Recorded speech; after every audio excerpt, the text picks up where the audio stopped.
Hi, I'm Leslie Marie. And I'm Natalia. And this is the While You're Early, We're Fashionably Late podcast, where we talk about the clothing we wear and the untold but very true stories about why we wear what we wear. Hello, folks. We're back. Another week. Hold on, let me fix my shirt. Another episode. I wear the wrong shirt underneath this. Yeah, because it's black. I have a white one, but I forgot to wear the white top underneath it. So Yeah. I'm so sorry. It's cute, though. Thanks. I was told I look like a mantel. I mean, it's very fitting to what the theme of today is about, right? Like the cortinas. I think of grandma's old Yes, cortinas. yeah, with lace. Okay, this is it. Today's episode is about the golden age of Mexican cinema. El cine de oro mexicano. I don't know. She's shy. Basically, the iconic period of that time. I don't want to... And basically what our moms watched. What we got influenced. I don't know. There's just I think the fashion during that time was beautiful. You know, hence the little sleeves, the little flowers that I'm going on for. The little lace. Época de oro del cine mexicano. Ese es el tema de hoy.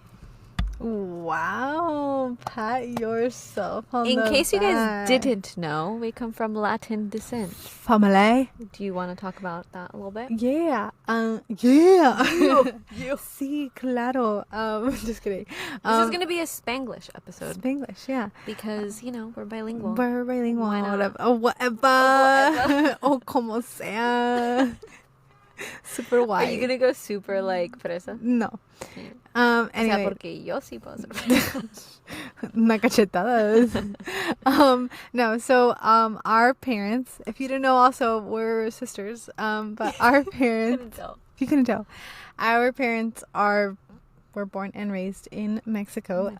My father was born in Guadalajara, Jalisco. Yep. And my mom was in Durango, Otinapa. Otinapa. We have yet to visit where she was born, but we want to go visit soon. Yeah. But we are in our 4th year of going to Guadalajara, Jalisco. Every year. We've gone to Guadalajara, Jalisco, did the little touristy things, but we've also done other pueblos in Jalisco. So we've done Tala, Mazamitla, Talpalpa, Puerto Vallarta, Tequila. So, and every year we technically go to these same locations. Or explore different ones. And we go a little bit further out. Yes. If it's Tala's here, but then there's different other pueblos near, and we go and visit. We went to this bosque de primavera. Oh, it's so beautiful. So beautiful. It is amazing. And there's this rock, I remember, that looks like if it's a dragon. And it's huge. I was literally so afraid because I started climbing it, and then I realized how big it was, and then I was like, I'm just gonna lay here for the picture. Yeah, so because we'll post the picture. From you walking up towards it, it's a normal rock, but on the side view where my mom was at, it's literally it's a cliff, so there's nothing holding you underneath it, and you're walking on that rock. And it is so beautiful. Yes. I loved it because when we went, it was a couple days after it had rained, so the grass was green and everything like that. So beautiful. But my allergies did not love me after that. And probably at the point that you guys are listening to this, we will be there for the Dia de la Dependencia, right? Yeah. I love how you look at it. And I'm yeah. El Grito. So that is what we're going to be going out there for, doing it. And we're excited. Every year we go, we try to do something different, and we try to kind of take a lot in the zoo too is great. The zoo. I love the zoo. I know it's a lot that you have to walk, but I love the zoo. And it's funny because I've gone to every little station or whatever the things, but I love them. They're always my favorite. The only one I have not is the snakes. I will not go into that one. Sorry. The reptiles, I went to the one, but they're in the glass. But I did not go to the one where it's the snakes. That's absolutely terrifying. I was gonna say you were also afraid of the monkeys. I was sort of. I was gonna say that I'm afraid of the safari because of the giraffes, because they come into your thing. They do. They're so cute. They're really nice though. Last time we went, they wanted to push me to the edge where like they come in and and I'm like, absolutely not. I'm in the middle. They're so cute though. They're cute, but I'm terrified of it. You could feed them. They're really cute. Mm-hmm. So that was the longest intro of our life. So sorry. Yeah. But yes. Today's episode is about that. Mexican cinema. Do you want to... Wait, I have to start the intro, huh? Yes. Let's try see if we can say it in Spanish. In Spanish. Okay. Hola, yo me llamo Leslie Marie. Y yo soy Natalia. Y este es el While You're Early, We're Fashionably Late podcast. En donde platicamos de la ropa que nos ponemos y todas las historias que aún no sabemos. Y por qué nos ponemos lo que nos ponemos. That's what our podcast is about. In Spanish! Yay! That was so cute. Let's say it in English. I'm just kidding. Do you want to say it in English? No. But I hope I got it. I mean, that's as much as I could think of translating. Saying. My Spanglish brain was buffering at that point. And I was like... Anyways, yeah. But yeah, that is our episode today, and we're very, very much excited. So excited to bring you this. Yeah. This month, September, is actually the Latin Heritage Month. So it also has to do with that. We wanted to tie that all in. Yes. What are you wearing, Allie, to represent your Latin heritage? As I referred to in the beginning, sorry, I got so close tonight. I look like I am wearing your grandma's tablecloth. Yep. Or your curtains. I think that a lot of it... El mantel. Yeah. I think that because of... When you go to, like, Mexico or, like, Guadalajara and, like, to, like, the little, like, mercados, you will see a lot of, like, things like cloths and stuff that you can put for your house that are tejidas. And they're hecha de mano. Yeah. So they're, like, hand crocheted. So everything is, like... From the colors to the design, like everything is on. Especially the dresses, the iconic dresses of like the off the shouldered everything that is handmade. And I think the dedication that a lot of people put to do those, it's just so beautiful. And in a way, I'm kind of wearing that right now. I have a dress, I couldn't find it, but I was like, I have this top that I absolutely really love, and it's very fresh. And you actually bought that in Mexico. Yes, I did. Really cute. Yeah. Mine, on the other hand, it's from H&M.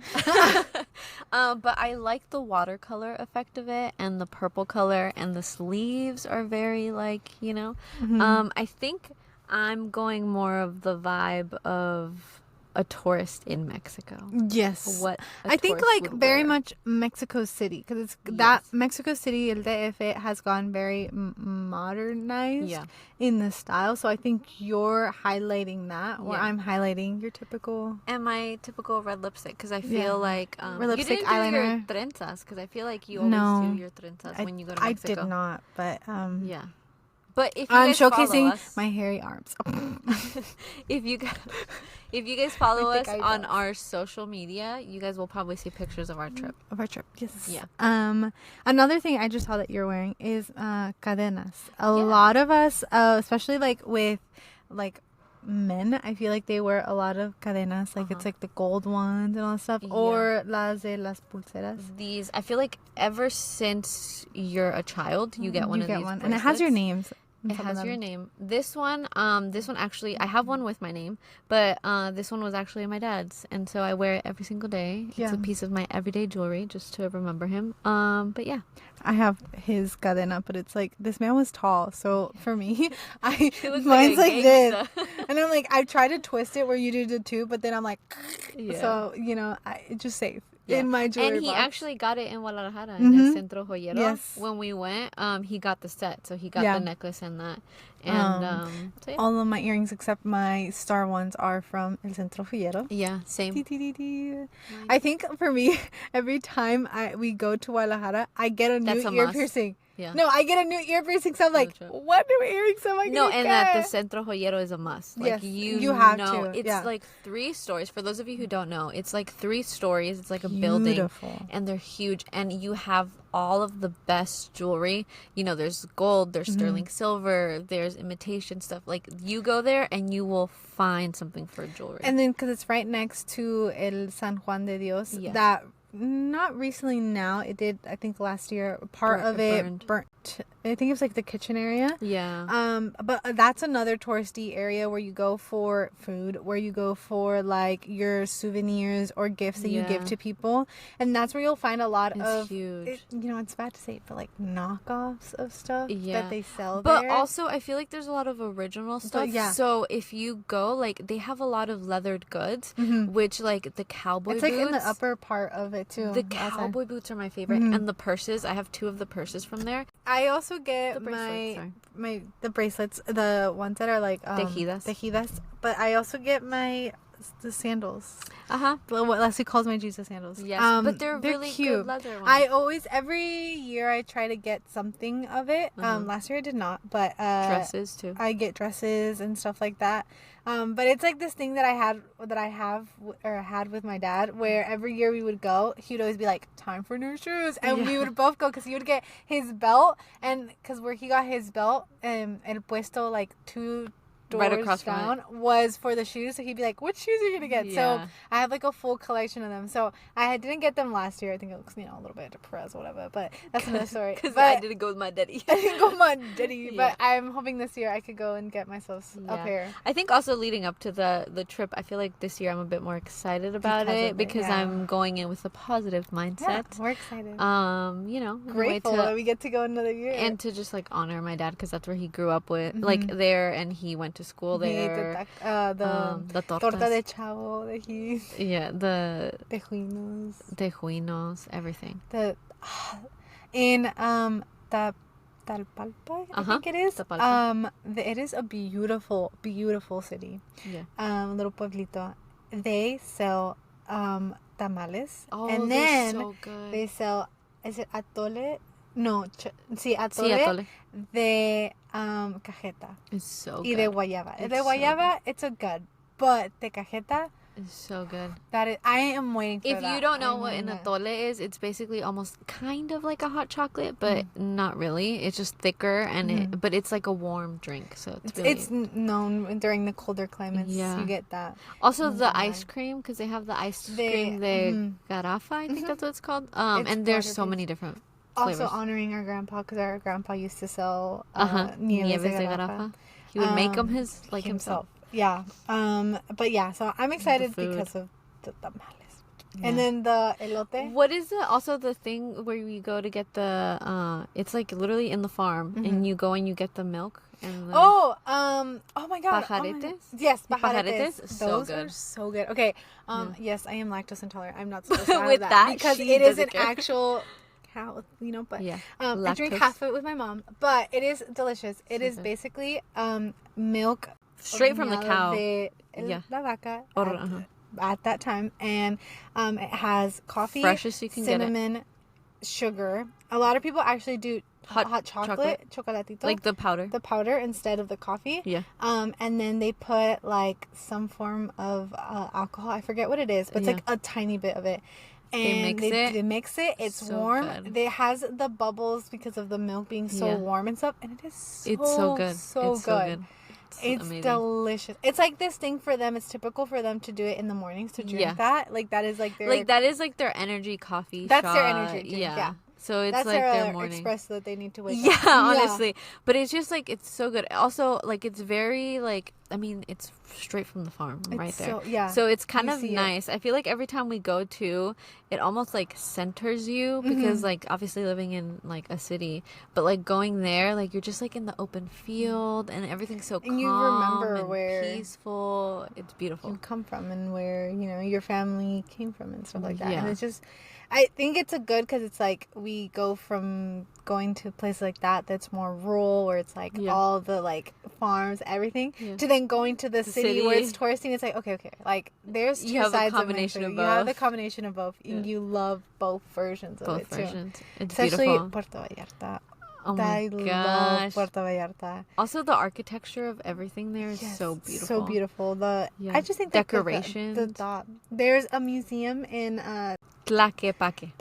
I was like, what? I was like, there's too many tea pueblos that we've gone, and I'm like, what is this?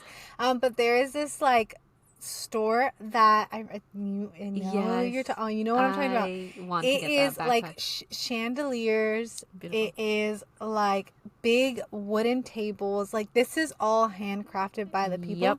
It is beautiful. It is expensive, but it is literally their work of art. It's so beautiful. It's all handmade. It's beautiful. It's intricate. I always love if going in you there. want one of a kind pieces, they will import it to wherever, and it's just like, it's so worth it. Like, I feel like once I have my big girl house, like, I will get stuff from there because it's just like so beautiful. Yes, and I love it. I'm excited because when we're recording this podcast, this episode, we are we're a week away from going.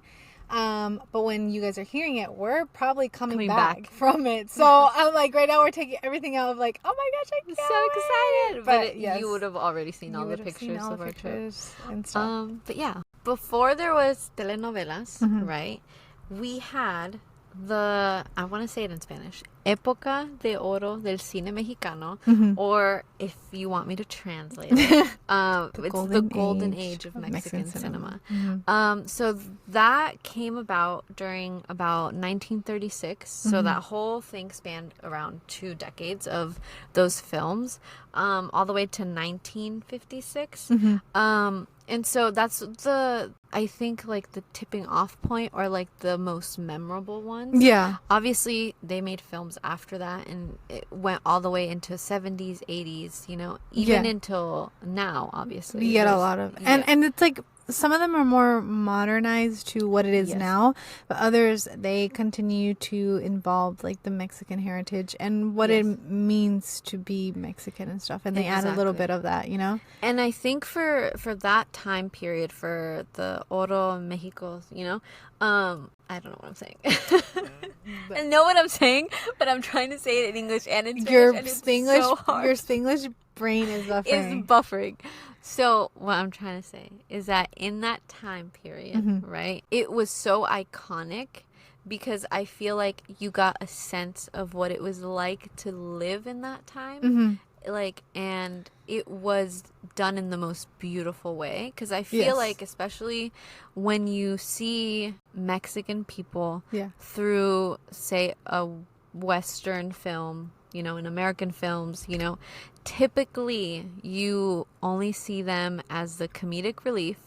You only see them as the servants or the people working there. Or also, I hate saying this, kind of like the prostitutes for the women and like all that stuff. You know, like they kind of portray women where it's like the curves. Like they're just sexy. Yeah, and it's not of like them being actual women, and you know, like, I don't know. And in that time period, it was very different because it was, I mean, cinema was taken so seriously, and they were all lead actors, and the stories were so beautiful and written so beautiful, and they even transcend to now of like, you can, like, if you grew up with Mexican parents, you know, you probably know who Cantinflas is, and you know a movie, and it's made you laugh, it's made you cry, it's giving you all the emotions, and like so many other films. But I feel like that, to me, I think it represents true Mexican cinema and the artistry of, if you let us actually do our thing, it will be a good thing, and it will flourish. And I think most of the films during that época, they were like comedies, you know, with Cantinflas. You had melodramas, you have like the black and white film, you had musicals, and you had like a couple of horror ones, you know. And I think that during that época, it was like a lot of like, that was true Mexican, that was true, like, you had, I love the way that Mom phrases it. It's like, como un verdadero hombre, like Mexicano hombre. Like, you had him with his mustache, with his cowboy hat, like very much of like, his personality was shown with how he was dressed. And I feel like after 1956, we lost a little bit of that. But now, because a lot of people, because of Latinx, it is a heritage, we are supporting it, and more people are aware of everything. Like, now cinema now is, a lot of them are coming back to those roots, and I really love that. Excited. Also, I feel like even for women, they had lead roles and they dressed so beautifully. And it's very much, I feel like sometimes Mexican tradition can get very much, you know, like, you just think of like what is it, the Taco Tuesday, or you think of yes, Cinco de Mayo, Cinco de which we Mayo, don't celebrate which we anything don't in Cinco de even- Mayo. literally A nothing. lot. It was funny because when Cinco de Mayo happened, someone asked me if I was gonna celebrate, and then I was like, It's not our 4th of July. Yeah. It's technically in September. they thought that it was Independence, and I was like, no, it's in No, September. it I was was like, like I don't know what one- Cinco de, like, I know it's something that there was a war It that was they a war, won, but it's it not our Independence Day. and I was like, It's no, not. I was like, And so, but I think like if you go back and watch those films, a lot of them have been put now in color that were in black and white, but you see like not only like the setting, right? Because like they'll be in a pueblito and everything, but you see like the architecture of it, like it really shines through. You see the garments, like it all shines through, and it's very like beautiful to me. I don't know. I don't know how else to explain it if you haven't seen it, but you're just captivated by it. And so, okay, so why it came about, right? So I have my notes because this is pretty long, but why it came about that we were able to create so much film during that time. It had a lot to do with the combination of the Mexican Revolution. Yes. So you see that written into scripts a lot. Like that's also a basis for it, which I think Mexican modernism, you can see it all across traditional art. So you see it in architecture, you see it in paintings, you see it in film. and in the clothing The clothing, which is very much a time period between 1910 all the way through 1950. Yes. Which again is right in the middle of Mexican cinema. And so it was just about the renewing of the Mexican culture. And so Alfredo Ramos Martinez was the one that really spearheaded that. Okay. Like he was the father modernism of Mexican modernism. And also the other part of that too was that during that time, obviously we had the World War II. And so there was a decline in film production due to the war in the US and in Europe. So most of the people who wanted to make films, right, ended up going to Mexico. And even a lot of the actors, there's a lot of actors who were Mexican actors that went to the US to try to like make a name for themselves. Yeah. And obviously they weren't given lead roles or anything like that. And so they knew each other kind of because of that. They knew directors. And so when they came back and they did it in Mexico, they really shined through there. Due to all of that after the war, there were just like, or not after the war, sorry, during the war, it was very innovative, and I feel like they put all of their creative juices into and I think it was their moment to shine type of thing, because if everywhere else the film production wasn't working, they're like, okay, it's time to introduce our type of film, our stories, our heritage, who we are as people. And even if in the US, how you said like they weren't accepted, like in Mexico, a lot of us, like because of that time, we know those films. We love those films. Those are like true classics in our house, where now the true classics are like Lethal Weapon or like all that stuff. But for us, it's like movies that you have with Cantinflas, or you have with all these like actors that are now slowly dying, the last ones, so and singers and all that stuff. But it's like these are what shaped our parents, and in a way for us and now, our grandparents too, and our grandparents, and in a way for us now are like, we're appreciative of that era, and for like in a way kind of get a glimpse of what our grandparents and our parents like they experienced, where and stuff, where you come from and stuff. And I think like icons during that time that kept that alive, even after I feel like even after the 1956 that kept it alive, 70s, they 80s, they continued making films, or somehow produced, or were part of a like film or a series or whatever, to keep that alive. And like they were like true ones. Like you hear this name on the street and you're like, I know what they're talking about. I know what movie they came out. I know this, or and so we have like someone like Cantinflas. Like my mom loves Cantinflas. There's this movie during the holiday. That's the movies. I remember in the summer they would do in I think it was like Azteca Medic or something like that. One of the Mexican channels. But in the summer they had a summer like where Saturday Every summer. Saturday. From 8 a.m. to 8 p.m. they were showing Just all Mexican movies. all Cantinflas. Cantinflas Yeah, movies. Yeah. Tell me why this woman would literally in her breaks be like, I need to cook, I need to clean, all this stuff. And then she'd sit down and she'd be like, have it ha, ha, ha. Like, she loved those movies. I could quote those movies. Yes, word for word. they're funny. They're hilarious. So heartfelt. Even if you're not Mexican, get subtitles and watch those movies. They so are good. so funny. They're if you so don't know, good. even if you are Mexican, don't know Spanish, get subtitles. And I listen to it. It's beautiful. I think something that was also, for me, that sticks out in those movies, specifically Cantinflas movies, is very much you get the sense of humor, like our sense of humor, right? And it appealed to, because from some of the parts that he would do, obviously you had like the higher class people who were rich, and then the people who were lower class who were just your normal average people.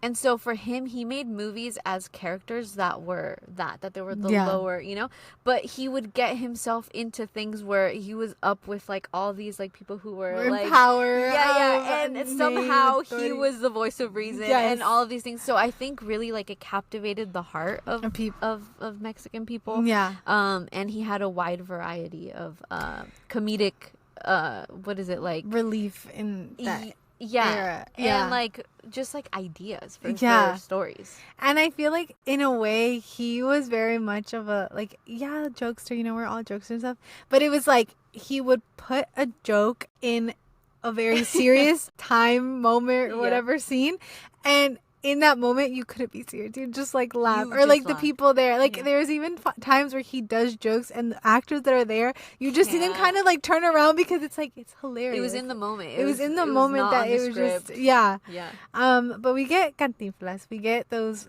comedic relief, we get Tintan, which is, you know, Germán Valdez. Also, I think that a lot with the musicals too. Yes, you get these like iconic Mexican singers. Yes, yeah. And like you get all these people. You get, you know, one of the women is Silvia Pinal. She is one of them icons. Yeah. And I think like for, you know, we know what mariachi band and men, and you know, they dress. Yeah. But when women were dressed like that, it was iconic. So beautiful. Con su sombrero, con su just beautiful. And I think it even goes to that, like especially being someone who's Mexican American, you see mariachis in American culture and it's almost kind of like a joke, right? But then you see it in the Mexican light and it's something very traditional and very beautiful. And so I think that's also another thing that like in that time period they were able to be who they were and it not have been distorted. Yes. Right? And it's really the essence of what that music means and what that music is. And it's funny because like during that time, like how you said, like the music and stuff, there was a lot of singers, like male singers that would also be actors. Yes. So you would get them in like their acting phase, and then in the movie they'd start singing to their leading lady and all that stuff, and it'd be songs that they wrote, and it'd be like like, you know, it's like so cute. It just, and I think like that point where it's like Mexican cinema was like, okay, we're incorporating that part, you know, because this is men and women that work in that area, in the industry of music, but it's like not even highlighted them. It's not even like I have a album record, I have this, like it was them with their bands, and they would go, you see them a lot in Mexican restaurants, and they come up to you and they're like, oh, do you want me to dedicate a song to someone? And you give them $1 or whatever the price is, and they are there full blown singing to you. And I feel like in the Mexican cinema films they appreciated that, and they would bring that as well when the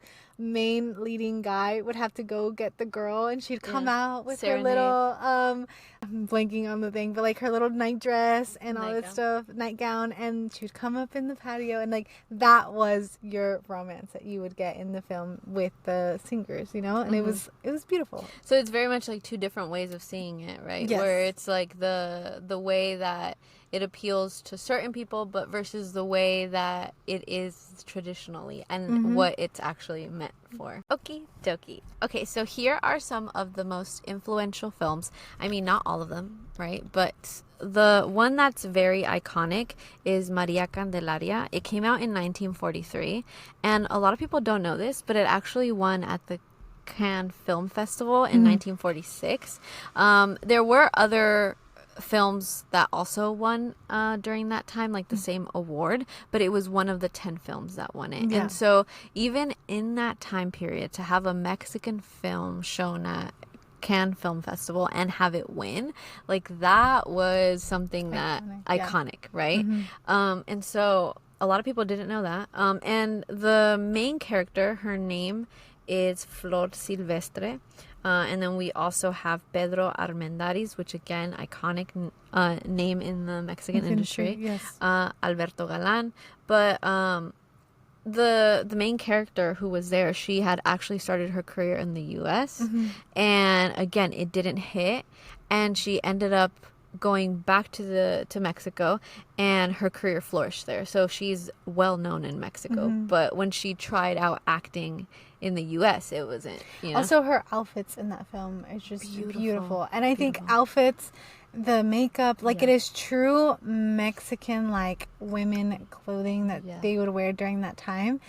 But beautiful. It was just done beautifully, and it's just appreciative to all the work that these people put into those like outfits, like even if it's specifically just for a movie or just the ones that they're designers, like they're literally designers, because it's all very hand done. I mean, if you go back to what couture actually means, it's all, you know, done by hand, and it has certain techniques and everything. This is almost a work of art. This is like, it is a work of art, and it is all hand done, and it is very intricate pieces.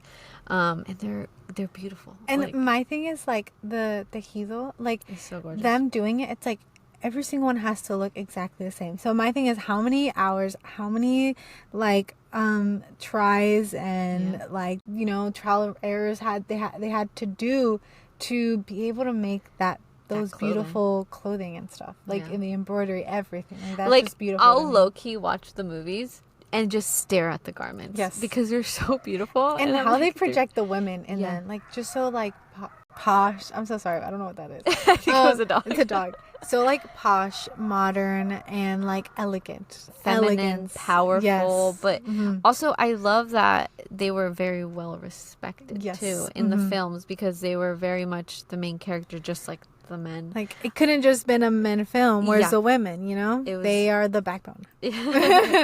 Sorry. No, you're good. So going back to Cantinflas, we have so many favorite movies because of my mom, but two of them were the one that we all know, that I watched the Mickey Mouse version, and as a kid I loved it, but watching the Cantinflas version of Los Tres Mosqueteros, it is another version. You know what I think of when he's trying to do the sword fighting thingy, like when that scene, it's so funny, so iconic. It's just like, I think the way that it's like such a serious, action-packed like moment, and he's over here doing a joke, like he's cracking a joke, like it's like, but he's very serious. He's very serious about, like, he's like, no, like I'm acting, but like the way his body language is, you know.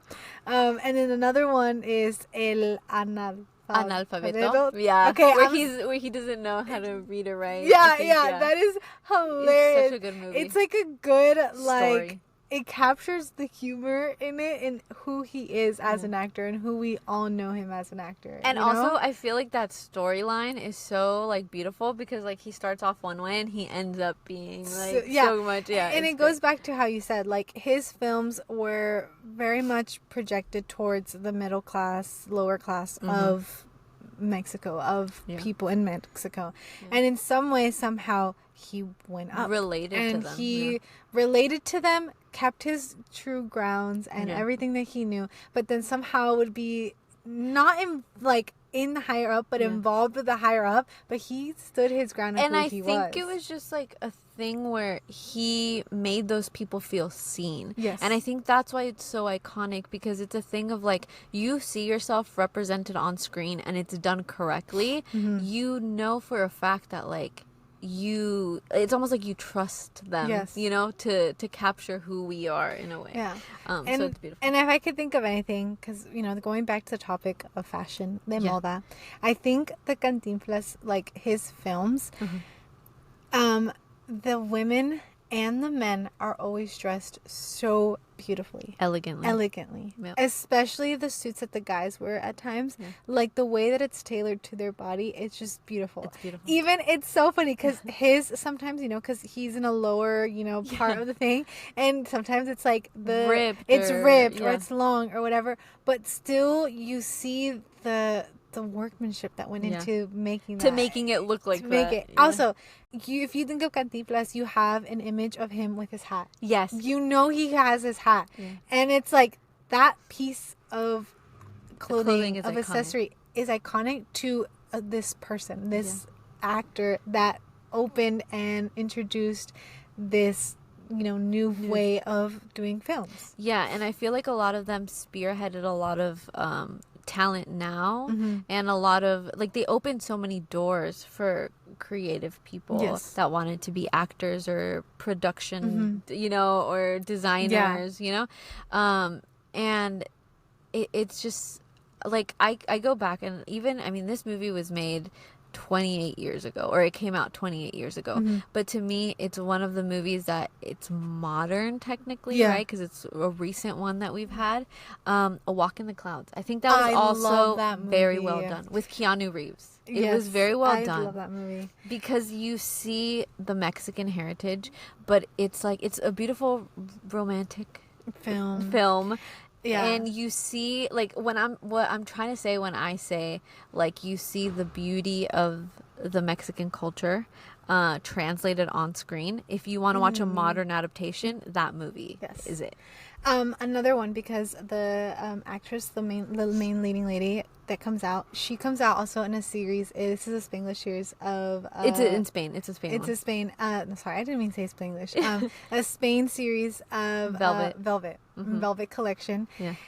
It is beautiful. It is basically a fashion company, and you get the love story intertwined. Basically you get the behind the scenes of the people in the workshop that are making the dresses, making the clothing, and it is just so beautiful seeing not only during that era, because it was the 1950ish, 1970s-ish, in between that era of clothing, but you get the drama, you get the angst of but I feel like that's very much a Spain thing, but I Mexican. just want to relate to, because she came out in it, and that's another fashion favorite thing, it's a fashion show favorite. Yes. Another one too, which I feel like it's gotten a lot of mixed reviews, right? And this is the most recent one. Is Blue Beetle, right? Obviously, it's gotten a lot of mixed reviews because it is a first, Mexican American superhero. But if, again, we go back to seeing it from the point of view that it was intended for and the point of view that it was created for, which it was created for people like us who are Mexican American, who grew up with our Mexican roots in a place that is not Mexico. And you kind of see that duality, and kind of our history and where we come from and what it is that makes us who we are. That movie is so good. It's so good, and I literally cried. There were points in that movie where I cried because you could see yourself again translated on the screen. Right? You see the hardships that they have to go through. You see that the way that they are as a family, the jokes, the songs, the things, you're just okay, this is how I grew up almost. So that's also another good adaptation of a Mexican family, of a Mexican heritage, and Mexican American, how you said. Another one, he is taking over both Mexico and United States. Via storm. You know who he is. You can love him, you can hate him, but he is not only making sure you are laughing, but you are crying and getting deep into it. And doing it before Harry did it in a fur coat. Yes. Who is it, Natalie? Eugenio Derbez. I just say Derbez. El Derbez. Eugenio Derbez. We all No. The Familia Peluche. Yes. Iconic. There was the other one where it was like the little shorts. It was like his Saturday Night Live where he played different characters. Yes. Oh my God. There was one I remember where he's like an old man, like an old, like, I don't know what it is. Y tiene un diente, no sé qué tanto. And like, my dad would always be like, because how he laughs. Like, that's how my dad would scare us. And then he'd be like, I don't know what the phrase is, but that man is taking over the film industry in both areas. He's well known in Mexico. And he's well known in the United States. He has this movie coming out, and it came up. The credits are like the trailer. When we were watching Blue Beetle, of him being a teacher and going into this city, this pueblo, from the city to the pueblo, where he is teaching kids to study, to go to school, to continue to go to school, because in this area though they don't have the resources, they don't have the support, but he's like, if they're able to do it, like these people over here that have the computers, that have all this, why can't these students do it? And he teaches them from both a logical way to then slowly modernizing. And I think it's based off of a true story. Yes, that very happened. much. Like a real teacher did that. And you see in that way, it's funny, but you see in that way in Mexico how when you go to the school, you go to the prepa, you go to la secundaria, like you are much of a prep school. Like this goes back to college merch, where you have like your uniform. And it's another, how you said, iconic one. Yeah. So now how we see kind of the Mexican, like during the time period that the golden age of Mexican cinema to now, we see it a lot in the dresses, the form fitting of a dress, especially because for a lot of like events that happen during the Independence Week for Mexico, Dia de Independencia, it's like you get a lot of like the big dresses, you get a lot of like the big sombreros and like all this stuff.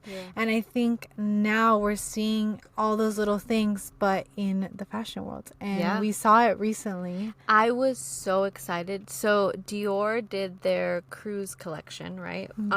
And the designer was Maria Gracia Chiuri. I hope I'm saying that right. And she decided to do that collection in Mexico, which was iconic. I feel like the clothing, how you said, is very reminiscent of the clothing that obviously we know is part of our Mexican culture and we've seen in the movies. And it's just so beautiful. And she chose to do it in El Colegio de San Ildefonso. Again, I hope I'm saying it right. And if you go and watch that, I think it's like a 20-minute runway. It is so beautiful. It is so iconic. And it was all over Mexican Vogue, right? Yeah. And it was like it was like something huge to have a fashion, like especially a brand that big, represented or have a show in Mexico. Yeah. It was pretty iconic. Especially because, it's like to Dior. You know what Dior is. Like you look at a bag or something of Dior and you're like, yeah, it's Dior. So seeing it with incorporating the Mexican kind of like style, cultural, because like even necessarily like it's not everything is like that. Like it's like little details that you're just like, I remember because you could see this and this, you see this and that type of thing. The embroidery and all that stuff. So I feel like that was such a huge impact because it was like people who don't know about those little things. For us, it hit home where it was like it ties into like our background and it ties into the golden age cinema, and those were the little things that you would see, and those are little things that are slowly getting lost with it now being a lot modernized, fast fashion and all that stuff. But this runway was a huge thing where it was like those things are still in us in a way, and it put us back in the forefront of like fashion, which is great. And I feel like there's like this rise of showing the talent that's there, right? That doesn't matter again where you come from, but if you can give us a seat at the table, we will do great things. Yes. Again, something else that when I said seat at the table, I was thinking a show we're also watching. What is it, Natalie? Ugly Betty. Yes. Right? Yeah. That's also another one that represents. And I think it was very iconic at that time. Too. Yeah. Mm-hmm. But also, so another thing too, which this was in an article, which was in an interview with the designer for Fear of God. They asked him, where would another potential store be, like a Fear of God store? And he said very proudly that he would love to have one in Mexico because he knows that the fashion and the culture there are very like, it's almost like saying that like it's starting where it's getting uplifted and it's getting to that range of you see like in LA or New York or Milan, you know? And so I think seeing brands, such big brands, talk about Mexico in that way and wanting to almost share the culture and everything there, I think that gets me very excited. Because I think it ties back to because they know how much like Mexican heritage and culture is very much important to people who are Mexican. Yeah. And so in a way I feel like here in the United States, like you don't have a set like look. You don't have a set like culture type of thing. Like it's kind of a little bit dibble dabble of different things. And in Mexico it's like no, like that is like our tradition. Like that is our thing. Like these little things that other people are like, oh yeah, it's cool. It's like no, but you don't understand how important it is. So I feel like brands like this that are not only like opening their doors to Mexican, Latin designers, people who love fashion and love this, but also people who don't, but have visited it and want to go to, you know, open stores to do this and get to know more of it. For us, it's just like a pat in the back where it's like we're doing something good. And I think it's just how you said, highlighting our culture. Yes. And the way it's actually meant to be seen, you know, and portrayed. I think that's huge. And portrayed both in reality, but as well in movies and TV shows for both men and women and stuff. Like how we portray ourselves and stuff. And I think how you said Ugly Betty's a good way because you get a little bit of a touch of a Mexican household, but you also get of someone who's the first gen trying to make it into this big industry of the fashion industry, and she does it so beautifully, being herself, knowing her roots and everything, her outfits, what she wears. Even this is the thing, I will never get over the first episode where she's wearing the poncho. Yeah, and it's the Guadalajara poncho. I will never get over that. That to me is so iconic because if you come from a Mexican American household, that you know that when poncho. You go to you've worn it, you've seen it, you know someone in your family who's worn it, who has it. And I think like every time you go to Mexico, and I feel like only people who know what I'm talking about understands, but you always go to that puesto and you always get that hoodie that is tejido and they're colorful. You get different colors. Yes. You always get it. I know. I feel like a lot of surfers wear it. And I'm like, that's a Mexican type of thing. Yeah. And so I think like when her wearing that poncho, it was like a lot of people are like, oh my gosh, ew, but we laugh because it's like, no, we have something like that in our house. And not even that, I think it's just so funny because it's like she saw the girl wearing like this high-end couture like a poncho, right? And it's like, okay, but where did the poncho originate? Yeah, right. And that's what she said. She goes, I love your poncho, where'd you get it? And she goes, Gucci or something like that. And then she goes, my dad bought me one from Guadalajara. And then the next day she wears it from. And I think that's also another thing too, where it's like before you would see Mexican culture and like it was almost like, I don't know if, I mean, robbed, I guess, you know, you'd see them take it, put their own spin on it, and it was like this amazing thing. And it's like, but then when you show the original, you're like, it's not that great. And you're like, it is great. That's where you got your idea, bestie. Yeah. like please. And so that scene to me is very, like, it's so funny, but it's so real. Yeah. And it's funny because, okay, in TikTok right now, what's trending is the Latina, I think it's like Latina girl vibe or something Yes. like that. And you would think it's like what people say, like cholas, like all this stuff. No. Nope. It is literally like shirts like this, Yep. flowy, embroidered. You've got like the big skirts. Love it. You got like the corsets or like the flowy dresses. Your hair has braids, or it has like the beach waves of when you take out your the braids, ribbon in it. the ribbon, Because the it's very makeup, the traditional. eyeliner, the red lipstick. The red lipstick is something very bold in Mexican Yeah. heritage. Like that is something that a lot of women wear, and it's like The a bold hoops, thing. the big hoops. The big hoops, Yeah. the like the little accessories, the Visuals. rings, like that's just like a big thing. And I feel like how you said, like if you want to be inspired by Mexican culture, right? Mm-hmm. You know, go ahead and I mean, if you can't fly there, you can go ahead and watch the movies, especially during that golden age of Mexican cinema, and you will see traditional clothing. You will see the way that they lived, and Yes. I think more than anything, like how Natalie said, get subtitles and see the way that. See us the way we actually are versus the way Yes. we've been portrayed. Yes. That makes and sense. the way that I think just like the clothing, like that, Yeah. I think that's like the main thing that I love. Like if you need inspiration for your next trip to Mexico of what to wear, watch those movies. Like if you are They're going out beautiful. to a date night and you're like, I don't know what type of dress to wear, watch those movies.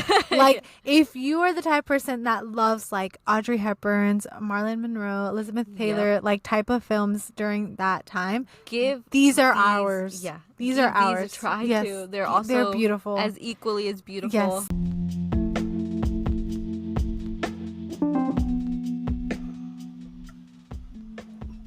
Hey, thanks for listening to our podcast. Please don't forget to leave us a review and share this podcast with your loved ones, acquaintances, really anybody and everyone who will listen. We will be releasing a new episode every Wednesday, and the YouTube videos go live on Sundays. So just remember, you guys can follow us at fashionablylate.podcast on our Instagram, on our TikTok, and on our YouTube. Sending you lots of love and virtual hugs. Can't wait to see you in the next episode. Bye! Bye!